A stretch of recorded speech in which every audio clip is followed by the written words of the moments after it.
The signal came without warning. No slow approach. No distant blip on a radar screen growing closer over hours. One moment the space around Earth was empty. The next, it was full. 40,000 ships dropped out of faster-than-light travel all at once, forming a perfect sphere around the planet, close enough that people in cities with clear skies could see them with the naked eye, dark shapes blotting out stars, hanging there like a second sky made of metal and threat. Every screen on Earth flickered at the same moment. Every phone, every television, every public display board in every city and town and village. The signal overrode everything. It did not ask. It simply appeared. The face that filled those screens was not human. It was tall, even sitting down, with dark scaled skin and 4 eyes arranged in a wide line across its face. Its neck was thick. Its mouth barely moved when it spoke, but the words came out in clean, perfect English, and in 37 other languages simultaneously, each broadcast perfectly matched to the region receiving it. The creature identified itself as Grand Voice Rithkal, speaking on behalf of something called the Galactic Dominion. It listed 7 species under that name. It spoke about centuries of expansion, about order, about the management of lesser worlds. It spoke the way someone speaks when they are reading a list they have read many times before. Calm, flat, certain. Then it delivered the terms. Humanity was to surrender all advanced technology, weapons, ships, energy systems, communications networks, within 24 hours. 70% of Earth's surface was to be cleared and handed over for Dominion colonial use within 90 days. The remaining human population would be permitted to continue existing under Dominion governance as a vassal species. There would be no negotiation. There would be no second offer. The fleet surrounding the planet would begin total annihilation in 72 hours if these terms were not accepted in full. Then the screen went dark. For about 4 seconds, the orbital platform above the North Atlantic was absolutely silent. The soldiers and analysts stationed there stood at their screens without moving. Commander Adisa Usu, head of Earth's Unified Defense Council, stood with his hands flat on the edge of a table, staring at the space where the alien's face had been. His face gave nothing away.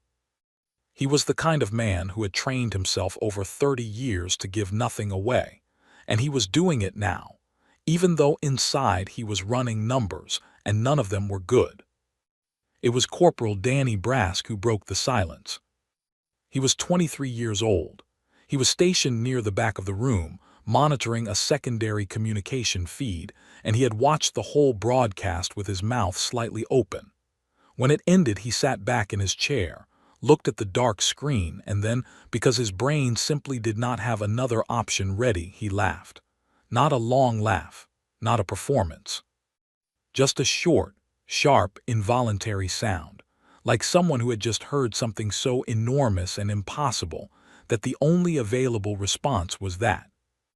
Then he muttered, mostly to himself, "They have to be joking." Nobody reprimanded him. Nobody even turned to look, because half the room was thinking exactly the same thing, and the other half was too stunned to react to anything at all. What nobody in that room knew, not yet, was that a technician 2 floors below had left a secondary camera feed running, and that feed was connected to a live stream channel that 14,000 people happened to be watching at that moment. Danny's laugh and his quiet comment were captured cleanly. The clip was 11 seconds long. Within 4 minutes it had been shared 100,000 times. Within 20 minutes, 1,000,000. Within 2 hours, it was the most watched piece of footage on every platform on Earth. People added captions. People added sound effects. People clipped it next to the alien's flat, serious face and looped them together. Danny Brask did not know any of this was happening. He was still at his station, now very much afraid and trying not to show it. Upstairs, Commander Adisa was already on a call with the United Earth Council. The discussion was grim and fast. There was no military option that made sense. 40,000 ships against the entirety of Earth's combined space-capable forces was not a war. It was arithmetic, and the arithmetic was not in their favor. What they needed was time, and to get time, they needed to understand what they were dealing with. That was where Dr. Priya Nair came in. She was Earth's lead xenolinguist, which meant she studied the way alien species communicated, not just their words, but everything underneath the words, the pauses, the body language, the assumptions baked into the way a sentence was built.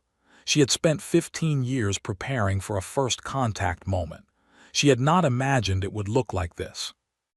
Adisa had her on the line within the hour. She had already watched the broadcast 4 times. "They've done this before," she said. "The phrasing, the structure, it is a template. They have given this speech to other species, possibly many others." "And those species?" Adisa asked. Priya was quiet for a moment. "The speech assumes they surrender."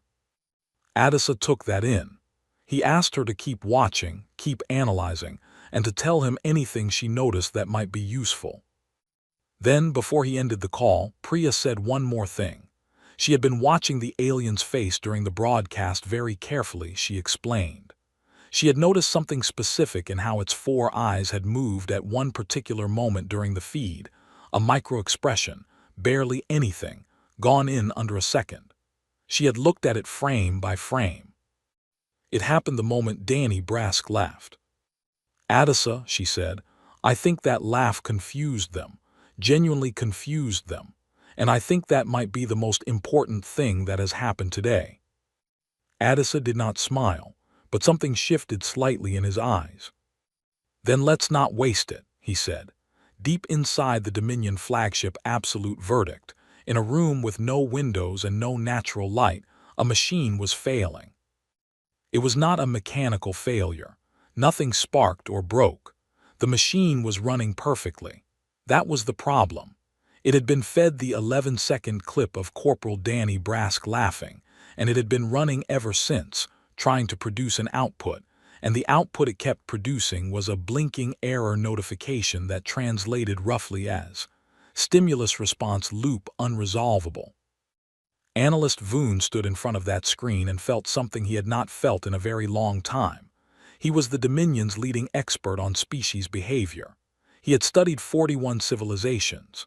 He had written the predictive models that helped the Dominion calculate, with high accuracy, how a new species would respond to the standard ultimatum: panic, then grief, then submission. The model was almost never wrong. The model had never seen laughter before. Voon was a narrow creature with pale gray skin and long fingers that he pressed together when he was thinking. He pressed them together now and watched the error notification blink. Then he pulled up the full broadcast feed and watched Danny Brask's face again. The laugh, the muttered comment, the complete absence of the fear response that every other species had shown in this exact moment. He flagged it for grand voice recall. He used careful language in his report. He said the human response was anomalous. He said the predictive model required additional data. What he did not say, because it felt too large and too uncertain, was what he actually believed. That something had gone wrong with the plan the moment that young soldier opened his mouth. He did not know yet how right he was. Because while Voon was standing in that dark room aboard the flagship, watching one clip on repeat, the entire surface of Earth had caught fire, not literally, but in the way that only humans could manage. The laughter had spread. It started with the clip itself going viral, which was fast enough. But within 6 hours, something else had started building on top of it. People were not just sharing Danny Brask's laugh. They were adding to it. A digital artist in Lagos made a cartoon of the alien fleet hovering over a city while a man below shrugged and drank his tea. A woman in Seoul wrote a comedic list titled, "Things the Alien Ultimatum Forgot to Consider." A retired history teacher in Argentina made a 40-minute video comparing the Dominion's demands to every other impossible demand ever made throughout human history, and why none of them had ever worked. A comedian named Alu Said, known mostly for his work in West African circuit theater, went live from his apartment kitchen. He sat at a small table, looked directly into the camera, and calmly, cheerfully, with perfect timing, read out the alien ultimatum point by point, and after each one, paused and said, "Right, sure, absolutely." The pauses were timed perfectly. By the end of the video, people were laughing so hard that comment sections were full of people admitting they had fallen off their chairs. 2 billion people watched that video in the first day. More watched it after that. Aboard the Absolute Verdict, Sub-Commander Hale brought Voon a new batch of intercepted human broadcasts. Hale was broader than Voon, more military in his bearing, and he had a practical mind that had always served him well. He was not practical about this. He set the files on the table and looked at Voon with something close to unease. "They are making art about it," Hale said. "Images, moving pictures, spoken performances, all about us, about the fleet, about the ultimatum." "Are they frightened?" Voon asked. Hale was quiet for a moment. "Some of them are, but the ones making the art, they do not look frightened. They look like they are enjoying it." Voon pressed his fingers together. He said nothing. "Voon," Hale said, "we have done this 42 times. I have been part of 17 of those campaigns personally. Not one species has responded this way. Not one." "I know. So I am asking you, as the expert, what does this mean? What do the humans know that the others did not?" Voon looked at the error notification still blinking on his screen. He did not have an answer that made sense yet. What he had was a feeling, and he did not like feelings because feelings were not data. He pushed it aside and went back to work. Down on Earth, in a different kind of room, Commander Adisa was watching the same internet explosion with a very different expression. He was not laughing, but he was paying attention. Priya Nair was beside him, and she was making notes at a rate that suggested she had not slept and had no plans to. "They are watching all of this," Priya said. "Every clip, every broadcast. Their surveillance systems are scanning our entire network. I would bet on it." "Good," Adisa said. Priya looked at him. "Good. If they are watching, they are not certain, and if they are not certain," he stopped. "Let the sentence finish itself." Priya nodded slowly. She understood. An enemy that was certain did not bother to observe. An enemy that watched and could not make sense of what it saw was an enemy that had a crack in it, even if the crack was small. "I need to tell you something," she said. She pulled up Voon's behavioral model, not because she had hacked it, but because she had reverse-engineered its assumptions from the structure of the ultimatum itself. Their entire contact strategy is built on one assumption, that the species receiving the ultimatum will respond with fear as the dominant signal. Every calculation they make after that is based on fear being present and visible. Adisa folded his hands, "And when it isn't?" "Then they have no map," she said. "We are in territory their models have never charted." She paused, then added something quietly. "We are not the first species to laugh in the dark, Adisa. We are just apparently the first one to do it loud enough for the whole galaxy to hear." Outside in the dark above Earth, 40,000 ships held their position. Inside one of them, a machine kept blinking its error. And on the planet below, Alu Said was already writing his second video. With 48 hours left on the countdown, the Dominion did something it had never done before. It blinked first. Not publicly. Publicly, Grand Voice Rithkal remained perfectly still and perfectly silent. The fleet did not move. No weapon powered up. No further broadcast was made. But a tight beam signal, encrypted, narrow, directed only at Earth's primary orbital platform, arrived in the early hours of the second day. It was a private channel request. The Dominion wanted to talk. Commander Adisa was awake when it arrived. He had not really slept. He read the request, then read it again, then called Priya and Counselor Dara Mensa into the room.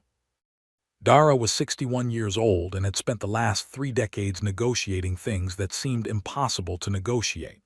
Border disputes, resource wars, the kind of conversations where two sides hated each other so deeply that even sitting in the same room felt like a surrender. She had a gift for it that was hard to name. Not charm exactly, more like a kind of steady patience that made other people feel that the conversation was not going to collapse as long as she was in it. She had been woken up and flown to the orbital platform by priority transport, and she had arrived with her coat still half-buttoned and her hair not quite sorted, and she looked at the channel request and said, "Good, they're scared." Adisa raised an eyebrow. "They have 40,000 ships." "Doesn't matter," Dara said. "Scared is scared." The back channel opened on both sides. Rithkal did not appear on the human end. Instead, a quieter figure appeared, Sub-Commander Hale, formal in his body armor, his 4 eyes scanning the human faces on screen with an intensity that was not quite hostile. It was something closer to hunger. He wanted to understand something and did not know how to ask for it yet. Dara opened. She thanked him for reaching out. She said Earth was open to conversation. She said it simply and without any of the weight that a lesser diplomat might have added, because adding weight to an opening statement signals that you need something, and she needed him to feel that she did not need anything. She was simply here. Hale came to the point faster than she expected. He asked why the humans were not afraid. Dara tilted her head slightly. She said, "We are afraid." Hale's posture shifted. "Then why?" "We're afraid," she said again. "We're just very good at it." The translation lag was about 2 seconds. She watched Hale process it. The answer did not fit anything his models had prepared. He sat with it longer than she expected, which told her something important. He was genuinely thinking, not performing. What followed was 3 hours of conversation that started as a negotiation and slowly, quietly, became something else. Hale began asking about human history, not as intelligence gathering, or not only that, but as something closer to actual curiosity. He asked about the wars humanity had fought between itself. He asked about the plagues and the famines and the natural disasters. He asked in particular about the events that should have ended humanity, the moments where, by all reasonable calculation, the species should have broken and didn't. Dara answered everything honestly. She talked about collapses and recoveries. She talked about the Black Death and how Europe lost 1/3 of its population and then rebuilt. She talked about world wars and what came after them. She talked about how humanity had spent centuries absolutely certain it was about to destroy itself and somehow kept stepping back from the edge, usually arguing loudly the whole time. Hale listened without speaking for long stretches. He was recording everything. Meanwhile, below on Earth, the engineers were not idle.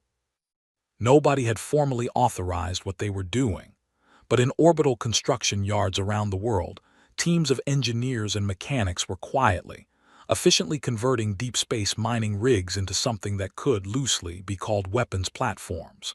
They were improvised, ugly, and almost certainly outmatched by Dominion military technology. The engineers knew this.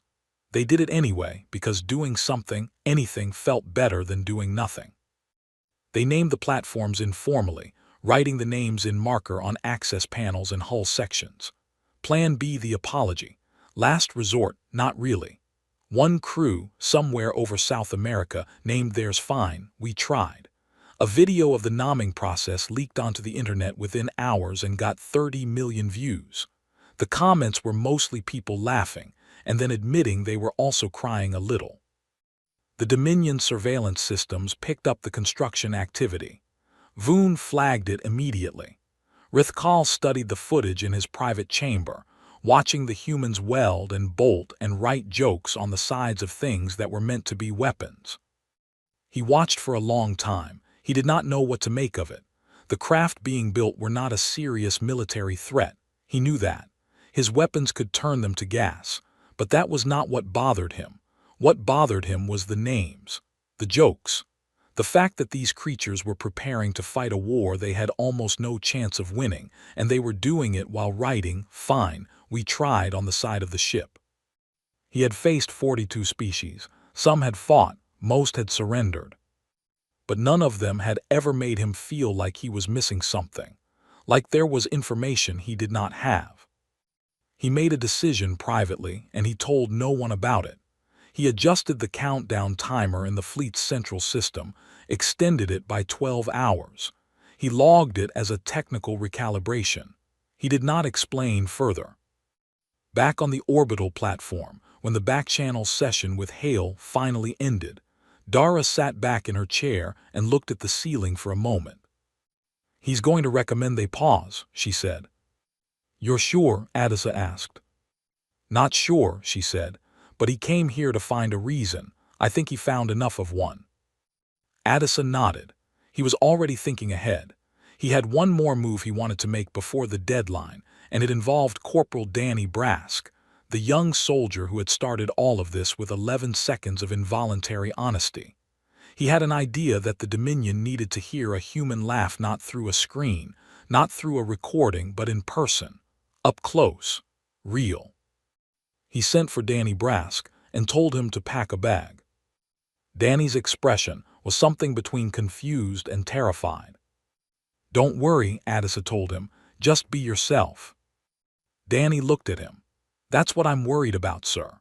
The neutral station was called Platform Reach, a small, old structure built decades ago for routine scientific exchanges that had mostly fallen out of use.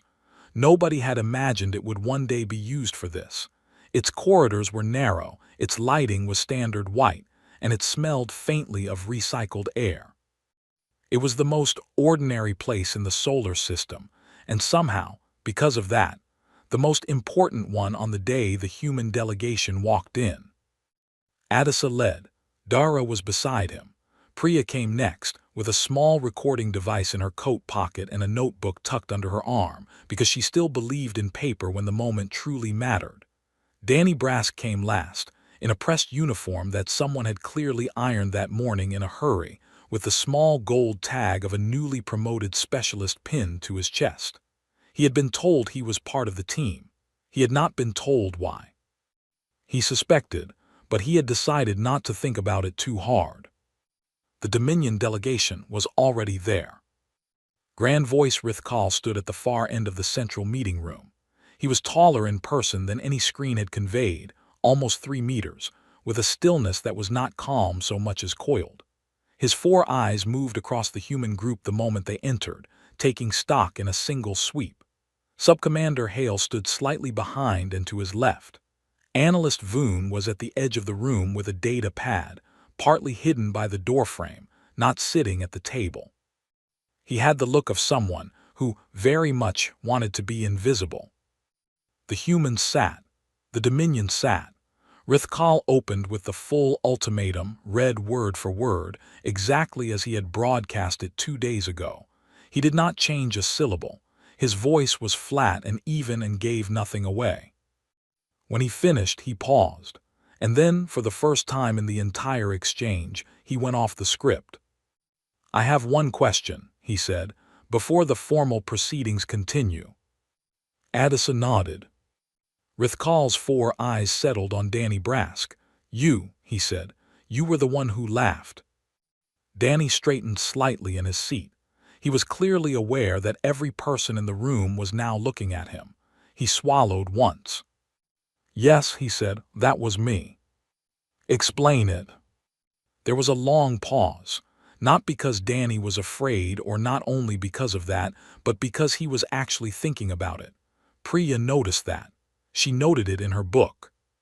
"I saw the fleet," Danny said, "and I saw your face on every screen, and I heard what you were asking, and my brain, it just couldn't hold the size of it. It was so big and so impossible that I didn't have a serious reaction ready. So it came out as a laugh. That's all it was." Rithkal was still. "You were afraid." "Terrified," Danny said. "Then why did you laugh?" Danny thought about it for another moment. Then he shrugged, a small, honest shrug. "Because laughing felt better than crying, and crying felt like giving up, and I wasn't ready to give up yet." The room held that answer like a room holds a sound after a piano chord. Nobody moved for a moment. And then Subcommander Hale made a sound. It was short, very short. It came from somewhere in his chest, not quite forced out, not quite voluntary. It was over almost before it began, and he suppressed it immediately, pulling his posture straight, looking at the wall. But it had happened. Priya's pen was moving before the sound was done. Voon, at the edge of the room, had his data pad raised and his eyes were wide. Adisa did not react outwardly. He kept his face exactly where it was, but under the table his hand moved and tapped Priya once on the knee. She passed him her notebook, turned to a fresh page, and on it she had written 4 words: "They can do it." He looked at it, he passed it back. What happened next surprised everyone, including the diplomats who had been trained to expect surprises. The formal ultimatum proceeding simply stopped, not because anyone called for them to stop. They just stopped being the shape of the conversation. Rithkal asked another question. Adisa answered it. Dara asked one back. Hale answered. And what was supposed to be a final, formal, ultimatum meeting became something that none of the protocol documents had a name for. Rithkal wanted to know about human fear, what it felt like from the inside, how humans had learned to function while it was present. He asked about the wars and the disasters the same way Hale had asked Dara, but more directly, with less pretense of strategy. He was simply asking, and in the asking something about his bearing changed. It did not soften exactly, but it opened, the way a window opens just slightly to let air through. Dara asked carefully about the Dominion's history, about the first species they had ever conquered, about what that had looked like. Rithkal answered without hesitation. He described it in the matter-of-fact way that someone describes something that was, to him, simply the natural order. But when Dara asked whether any of those species had survived in good condition under Dominion rule, his answer was slower, more considered. He named 3 species. Then he paused and admitted that 2 of them no longer existed. "Not our doing," he said quickly. "Disease, internal collapse." "Of course," Dara said, and she said it so neutrally that Rithkal had no way of knowing whether she believed him. Near the end of the session, Rithkal said something that nobody in the human team had expected. He said it quietly, in a tone that was different from anything he had used before. He said that in 42 first contact situations, every species had performed fear in a way the Dominion had been able to read, categorize, and respond to. The fear had been a language, and the Dominion knew that language well. Humans, he said, did not speak that language. He did not say it as a compliment. He said it the way a navigator says that the map has ended and the territory beyond it is unknown. There was something in his voice that might have been unease, or might have been the very first, very quiet note of respect. When both delegations stood to leave, Rithkal paused at the door. He looked at Danny Brask one last time. Danny looked back at him. Neither of them said anything, but Danny did not look away and he did not look down, and after a moment Rithkal turned and walked out. The ultimatum was not withdrawn that day. But when the delegations returned to their respective ships and stations, the countdown clock was suspended. Not reset. Suspended. The Dominion's Internal Emergency Council was being called into session. Something Voon would later note in his private logs that had not happened in over 200 years. Priya read that note in her book on the shuttle back. They can do it. She underlined it once. The Dominion Council met in a room that had not been used for an emergency session in 214 years. It was deep inside the absolute verdict, behind 3 sets of sealed doors, in a chamber that was circular and dim, and built for exactly this. A moment when the 7 species of the Dominion needed to sit together and decide something that the normal chain of command could not decide alone. The table was round. The seats were designed for 7 different body types. The air was carefully balanced to be breathable for all of them, which meant it was comfortable for none of them. Voon stood at the center. He had not been invited to sit. He had been awake for 51 hours. His data pad contained the most comprehensive analysis of a single alien species that the Dominion's Behavioral Division had ever produced. Assembled in less than 3 days from open broadcasts, intercepted communications, surveillance footage, and the recordings from the back-channel talks and the face-to-face meeting. He had done the work of 6 analysts alone because he could not trust anyone else to understand what they were looking at. He began his presentation without ceremony. He laid out the facts plainly. The human response to the ultimatum had broken every predictive model the Dominion used, not partially, entirely. He showed the error logs. He showed the models running on other species and their accurate outputs. He showed the models running on human data and the results, unresolvable, undefined, outside known parameters. He explained as clearly as he could why this mattered. "We have always used fear as our primary measurement," he said. "Every calculation we make, when to press, when to offer terms, when to act, is based on the fear signal. When fear is present, the sequence works. We know what happens next because we have seen it 42 times. He paused. Around the table, 7 sets of alien eyes watched him. 3 of the delegations had their weapons readiness representatives in the room. Voon noticed that and kept his voice steady. "The human fear signal is present," he said. "I want to be clear about that. They are afraid. Physiologically, biochemically, the fear response is there. But they have developed a social mechanism that sits on top of it, a shared cultural reflex that converts fear into group bonding behavior rather than submission behavior. The laughter is not the absence of fear. It is what they do with it." He pulled up the footage of Danny Brask. He let it play. The short, involuntary laugh, the quiet comment, he let the council sit with it. Then he pulled up something else. He had found it in the archive 2 days ago and had been sitting with it, uncertain, before deciding he had to show it. It was old footage, 4 centuries old, from the conquest of a species called the Varath. Small, pale-skinned people who had lived on a rocky planet in a distant system. The Dominion had arrived. The Dominion had delivered the standard ultimatum. The Varath had responded in a way the fleet at the time had classified as a malfunction. Some of them had laughed. The report filed at the time read, "Emotional irregularity likely indicating cognitive breakdown under stress. Proceed as planned." The Varath no longer existed. Voon let the council look at the Varath footage, and then at Danny Brask's footage, and he said, "This is the same mechanism. We destroyed it 400 years ago because we did not understand it. I am now asking whether that was the single greatest mistake in our history." The room was very quiet. 3 council members spoke in favor of proceeding with the ultimatum. The humans were unpredictable, they said. Unpredictable species were dangerous. The correct response to danger was to eliminate it. They were not wrong from a purely logical position, and Voon knew it. He also knew it was the same logic that had killed the Varath. 2 council members, including the representative of Hale's species, argued for a full pause. They cited Hale's back-channel report.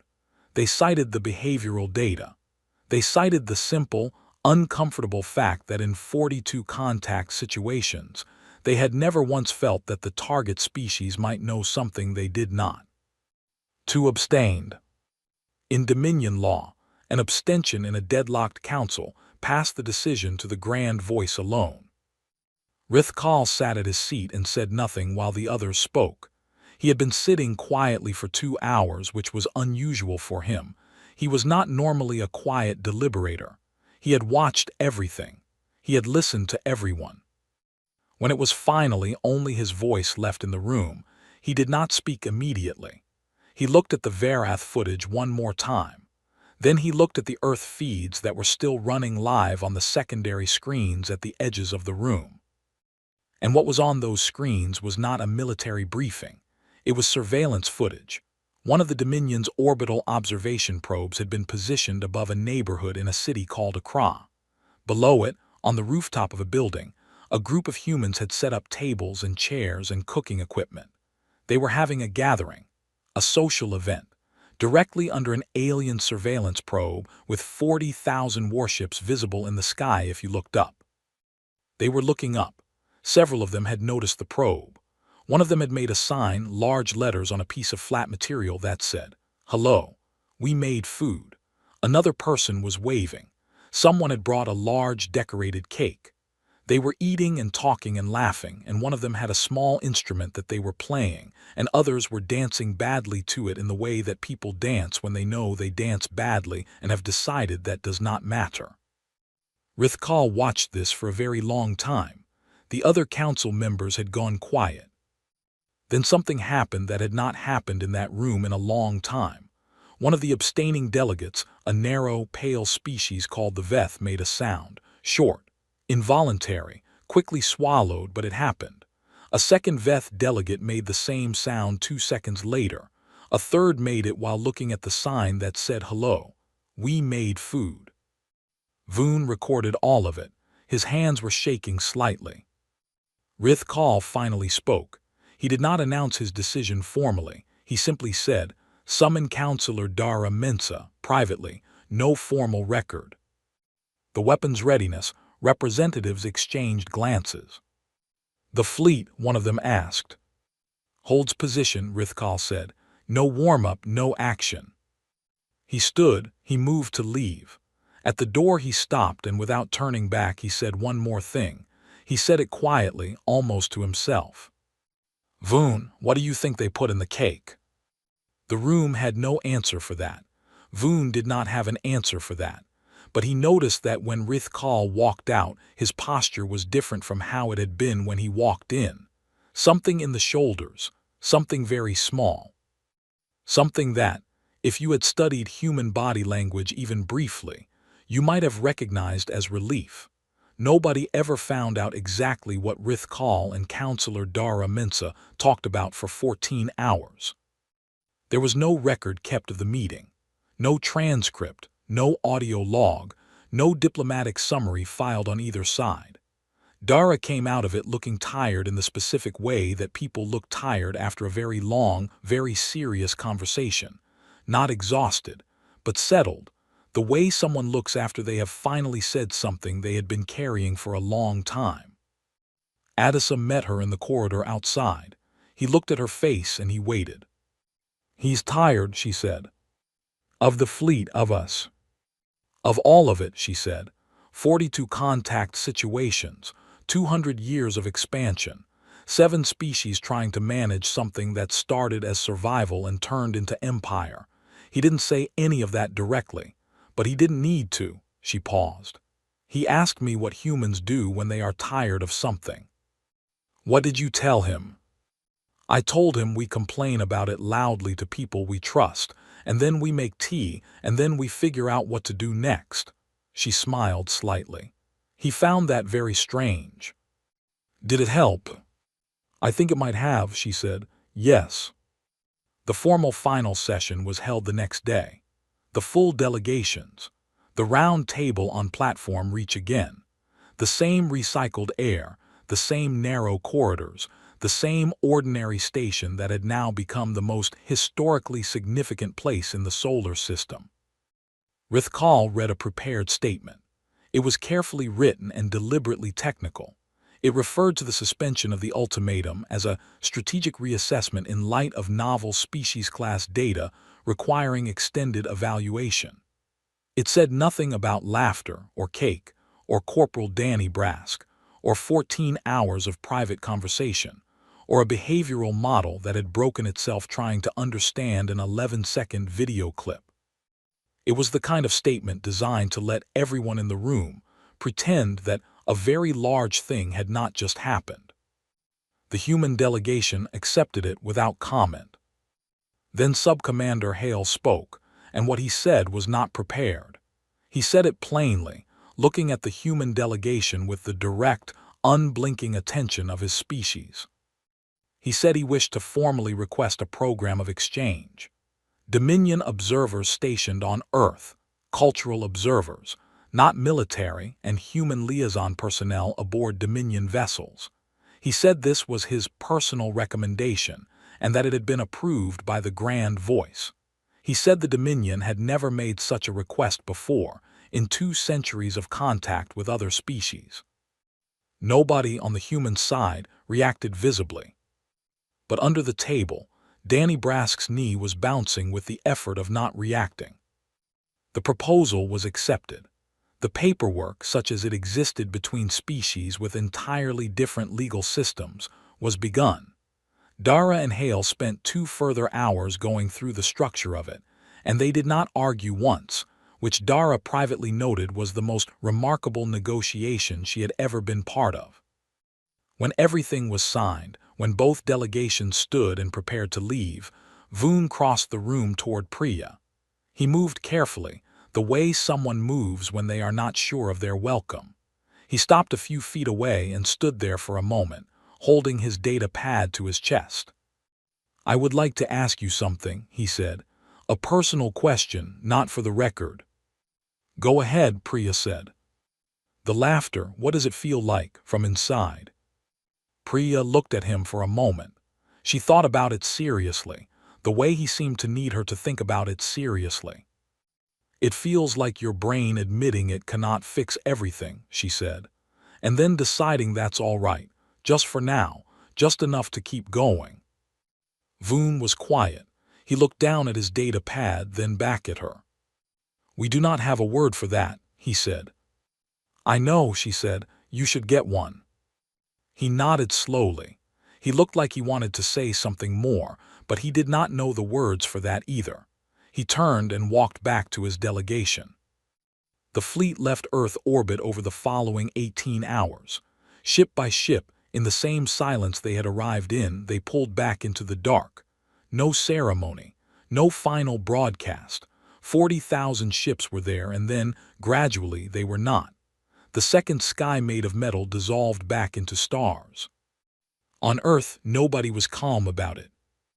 The news broke in waves, first the withdrawal, then the exchange agreement, then the full story of everything that had led to it, which came out in pieces over the days that followed and which the internet reassembled and argued about and made into an enormous amount of art, comedy, analysis, and in at least 3 cases, full musical productions.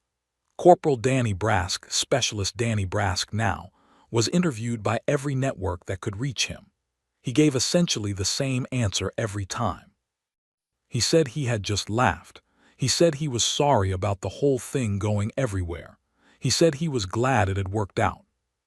Someone in Lagos made a small statue of him. It showed him mid-laugh, hands slightly raised, eyes crinkled. It was not a grand statue.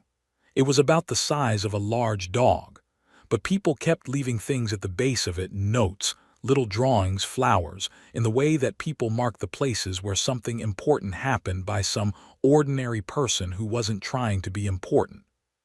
6 months later, the first Dominion cultural ship arrived. It was smaller than the war vessels, narrower, with a different profile, built for observation and transit, not intimidation. It came in slowly, broadcasting its arrival on every open frequency, and it took up a position in high orbit that was polite in a way that 40,000 warships had not been. Aboard the ship was a young woman named Surai, working her first assignment as a human cultural liaison. She had studied xenolinguistics under Priya and had been selected partly because of her scores and partly because, when asked why she wanted the posting, she had said, "I want to see what they find funny." She was standing at the main observation window when the ship completed its arrival approach. Below her was Earth, the arc of it, blue-green and luminous and familiar and enormous. The ship sent its formal greeting signal down to the planet's surface communication networks. A sound came back up. Not a signal, a sound. Crowd noise rising from several different broadcast points simultaneously. Cheering, laughter, music, the distant pop of what might have been fireworks. The Dominion navigator at the controls looked up from her panel, her 4 eyes wide. "What is that?" she asked. Surai was already smiling. She had been smiling since she had first heard it. "They're cheering," she said, "and probably making memes." The navigator processed this. She looked back at the planet. The lights of cities were visible on the dark side, scattered across continents like someone had thrown a handful of sparks onto dark cloth. "Is that good?" she asked. Surai pressed her hand against the window glass. Down there was the rooftop in Accra. Down there was a small statue in Lagos. Down there was Danny Brask, probably in some interview right now, shrugging at cameras. Down there was a species that had faced 40,000 warships and responded by making cake. With them, she said, always. The ship settled into orbit. The cheering kept coming up from below, warm and uninvited and completely impossible to categorize. The navigator listened to it for a long time. And somewhere in her chest, she felt something she had no word for. Not yet.